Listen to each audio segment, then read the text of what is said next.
안녕하세요. 웅덩이 매매법 레버리지 ETF 장기 투자자 디벨로몽입니다. 오늘도 엎치락 뒤치락 변동성이 컸던 미국 증시입니다. 그러나 결국 장 막판엔 하락 마감했죠. 최근 하락 추세가 유지되고 있는데요. 이번 CPI 발표 상승할 만한 재료가 당분간 거의 없다고 봐야 될 듯합니다. 우리에게는 줍줍의 기회죠. 어제 경제지표가 꽤나 많이 나왔는데 먼저 8월 소매 판매를 살펴보면 전월보다 0.3% 증가한 것으로 나왔습니다. 그러나 여기에 인플레이션을 고려하면 실질 소비는 사실상 감소한 것으로 추정되죠. 그리고 현재 연준은 높은 임금 상승률 때문에 타이트한 노동시장을 느슨하게 하고 싶어합니다. 인건비가 계속 상승하면 인플레이션 악순환이기 때문에 어느 정도 고용이 무너지길 바라는 것이죠. 인플레이션을 잡기 위해서 말이죠. 그런데 신규 실업은 아이러니하게도 아직까지 5주 연속 감소 중인 상황입니다. 여전히 타이트한 노동시장은 인건비 상승, 즉 인플레이션의 악영향이며 경기 침체로 본다면 다행인 아이러니한 상황입니다. 시장도 그래서 갈피를 못 잡고 있죠.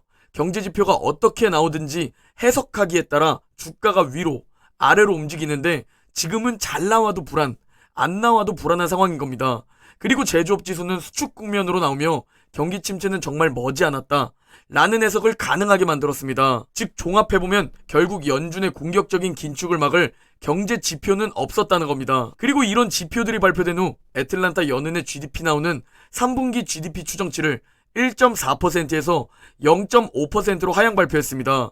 이로써 미국 경제 역시 수축 국면이고 경제 둔화, 침체를 눈앞에 두고 있는 상황이죠. 그리고 현재 과하게 하락하고 있는 이유는 제가 어제도 설명드렸지만 시장에서 바라보는 최종 금리는 이제 4%를 조금 넘어서는 수치가 아닌 4.5%에서 4.75%를 반영하기 시작했다는 겁니다.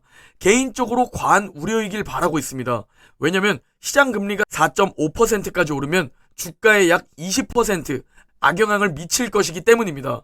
즉 지금 최종 금리가 이렇게 높게 전망되면 미국 증시는 6월 저점을 다시 재테스트할 것이라는 겁니다. 그리고 불난 집에 부채질이라도 하듯이 원래 안 좋은 일은 겹쳐서 온다는 말이 있는데 페덱스가 장후 실적 발표를 했는데 좀 공포스러운 발표가 나왔습니다. 현재 시장이 가장 우려하고 있는 부분을 페덱스가 그대로 보여준 것이라는 생각입니다. 페덱스는 어닝 쇼크 발표 후 장후 17% 폭락 중인데요. 페덱스는 실적 발표에서 이렇게 밝혔습니다. 글로벌 경기 침체로 실적이 하락할 수밖에 없다. 그런데 이 페덱스, UPS 등 글로벌 물류업체의 실적이 현 상황에서 왜 중요하냐면 페덱스의 실적은 세계 경제의 척도로 인식되기 때문입니다. 페덱스의 기업 매출이 늘면 경기는 화랑으로 전 세계 물동량이 많다는 뜻, 페덱스의 매출이 반대로 줄면 세계 경기가 위축, 수축기에 들어간 것으로 인식이 됩니다.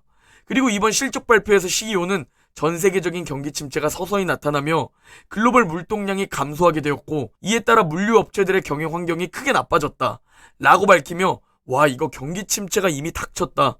우리는 이미 경기 침체이거나 그 코앞이다 라는 공포감을 불러올 수 있는 겁니다. 그리고 다른 기업들의 실적 역시 악화될 것이라는 공포, 우려가 이제 시장에 자리 잡겠죠. 전 연준의장 그리스펀 역시 페덱스는 경제 상황을 보는 척도라고 말했기에 우리는 이제 미국 역시 경제 둔화, 경기 침체를 직면하고 있다는 마음의 준비, 각오를 해야 합니다. 버티기 위해서 말이죠. 그러나 정말 10년 이상을 바라보는 장기 투자자, 자본가들에게는 남들과 반대로 이를 기회로 바라본다는 겁니다. 그렇다면 우리는 남들과 반대로 외롭게 조롱받으면서 이 기회를 잡을 것인지 단기적으로 이 상황을 바라보며 위기로 바라보고 도망칠지 선택은 여러분의 몫입니다. 전 지금 상황을 기회로 바라보며 멀리 바라봤을 때 제 자산이 점프할 수 있는 몇 년 만에 찾아온 기회라고 보고 있습니다. 1차 목표 10억에 다가가기 위한 기회로 보고 있죠. 피터 린치의 책 이기는 투자에서 가장 중요한 내용을 공유드리려고 합니다. 만약 내가 약세장에서 주가가 떨어진다는 이유로 모든 주식을 팔았다면 난 훗날 무척이나 후회했을 것이다. 왜냐면 아무리 끔찍한 폭락장이라도 주가는 결국 회복되기 때문이다. 이는 우리가 과거 미국 증시 역사를 보면 알 수 있죠. 오일 쇼크, 세계 1, 2차 대전, 블랙 먼데이, 리먼 브라더스, 닷컴 버블까지 세상이 멸망할 것 같았던 그 시기들 역시 미국 증시는 모두 이겨내고 회복하고 계속 우상향하며 신고가를 갱신했다는 겁니다. 그런데 지금 당장 우리의 계좌가 마이너스라고 우리는 고통스러워하지 말고 이건 기회야 라는 생각으로 좋아해야 하는 것이죠.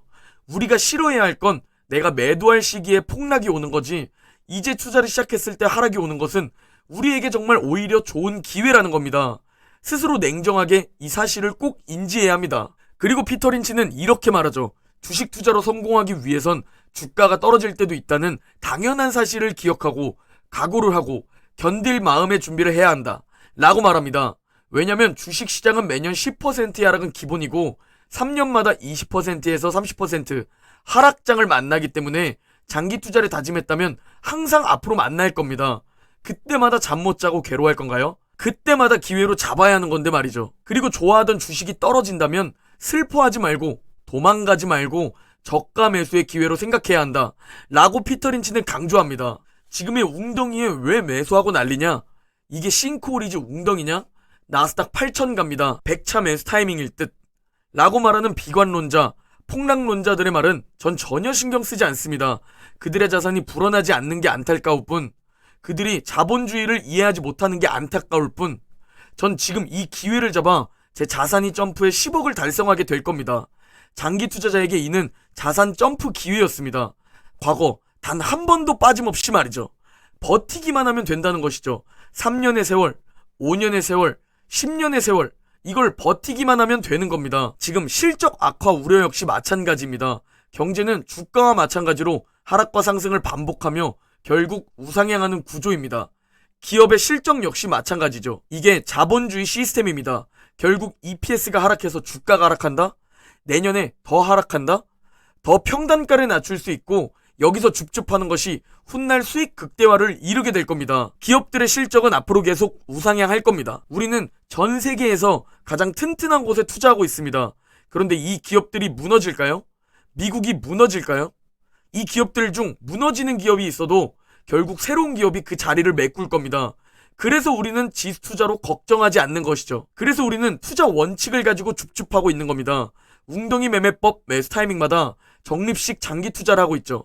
현재 나스닥 두배 레버리지 QLD는 2차 매수 타이밍 3일차까지 매수하려 했고 다음 주 월요일까지 5일차까지 매수하면 됩니다. S&P 500 두배 레버리지 SSO 역시 QLD와 마찬가지로 2차 매수 타이밍 3일차까지 매수하려 했습니다. 오늘과 월요일까지 분할 매수하면 되며 마지막으로 반도체 두배 레버리지 USD는 현재 다음 매수 타이밍을 기다리며 잠시 관망 중입니다. 월 150만원을 벌던 제가 27살까지 가족 빚을 겨우 다 갚았던 제가 투자와 절약, 근로소득 증가를 통해 현재 순자산 5년 만에 3억을 달성했습니다. 그리고 다음 목표 순자산 10억을 달성하기 위해 지금은 일생일대의 기회라 받아들이고 마음의 각오를 하며 분할 매수 중입니다. 지금 용기 내서 계속 이 구간에서 매수하는 자가 결국 자산이 한 단계 점프하는 그 구간을 만날 겁니다. 그리고 이걸 계속 반복하면 지금의 삶에서 벗어나 경제적 자유를 누릴 겁니다. 투자는 지루하고 외로운 싸움입니다. 그래서 같은 투자 가치관을 가진 우리 웅줍 투자자들이 뭉쳐서 극소수의 웅줍 투자자들이 결국 자산이 불어나고 결국 경제적 자유에 도달하는 그 구간까지 뭉치며 힘내야 합니다. 그리고 제가 그걸 앞장서서 보여드릴 겁니다. 오늘 영상은 여기까지입니다. 모두 오늘만 힘내면 주말입니다. 오늘 하루 화이팅 하시고 그럼 내일 영상에서 뵙겠습니다.